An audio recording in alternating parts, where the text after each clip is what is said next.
What's up, everyone? Welcome to the Power Play with CJ. Today I want to focus on why I think the Boston Bruins will win the 2013-2014 Stanley Cup. Obviously, we'll be accused of the homer pick here, but, let's just start with the offseason. When you let Nathan Horton walk as a free agent and Andrew Ference, who's now the captain of the Edmonton Oilers, walk as a free agent, guys that have, been in the trenches and up to win before, and then, make a big, bold move, sending Tyler Seguin, your 21-year-old superstar in the making, to the Dallas Stars and getting, some organizational depth and a couple great hockey players we'll talk about in a minute. This is a team that's retooled, and I think that's the best way to put it because they've gotten better, but they didn't reload, so to speak. They've kind of tweaked the lineup, and I like what they did. Obviously, getting Jerome McGinley to finally come to Boston. Please come to Boston. I'm sure Shirley was singing that into the phone with Iggy, but I just look at the way they've constructed this team in the Peter Chiarelli era, going out in free agency back in 2006, bringing in Chara and Savard, finding Tim Thomas on the scrap heap. It wasn't Chiarelli's call to make, but the Tuukka Rask deal, I think O'Connell was still calling the shots, and, just the fleece job there. Going out, getting assets back for Kessel, just establishing depth top to bottom to the organization. I think, look at the Seguin trade. Everyone talks about Eriksson. He's going to be first line right wing with Bergeron and Marchand, two similar players that are both great two-way players. And Eriksson fits that mold perfectly, and I think that line will thrive. But getting Riley Smith, he'll be great on the third line this year with Kelly and Soderberg. Losing Peverley, I like Peverley. I think he's a good player and a good human being. And he's been, I love anytime to make a big play, so I always tweet.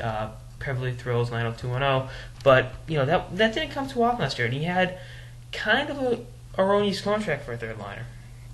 They sent him to Dallas; he gets more ice time, and the Bruins got, like I said, Eriksson, Smith, Morrow, Frazier. I mean, there's plenty of organizational depth right there, and I think that's going to be the mantra of this team. You talk about Tuukka and Chara, those guys, again, the household names, but. I mean, people don't realize Krejci's led the postseason scoring twice. He has led the National Hockey League in postseason scoring, not once, but twice. I mean, that's how many players have done that? I think Joe Sakic and Peter Forsberg are two of the most recent ones, but that's saying something. When you've got a center that's a very good regular season player and in class of his own in the postseason. I know that that's a homer pick, but I'm telling you one thing: if he's healthy, that Philly series back in 2010, that collapse doesn't happen. They still should own the series, but it is what it is. And then you look at the way the guys they've gotten fit into the system. Iggy, like I said, finally coming in. He'll be great taking Horton's spot. A little bit older, but they've got some gray beards.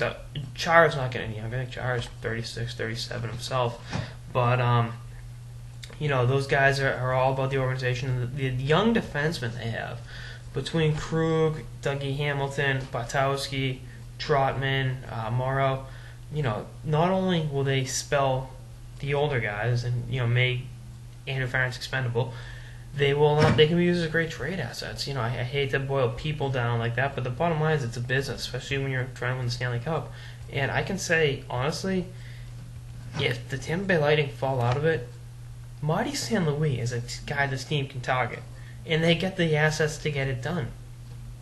I mean, Ryan Spoon was one of the best players in camp, and he's in Providence right now. I mean, that's just how deep this team is.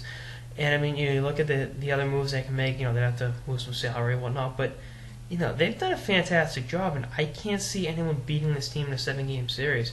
I think when you've got a world-class goaltender, Tuukka Rask, who though not ending Game 6 the way he would have liked to.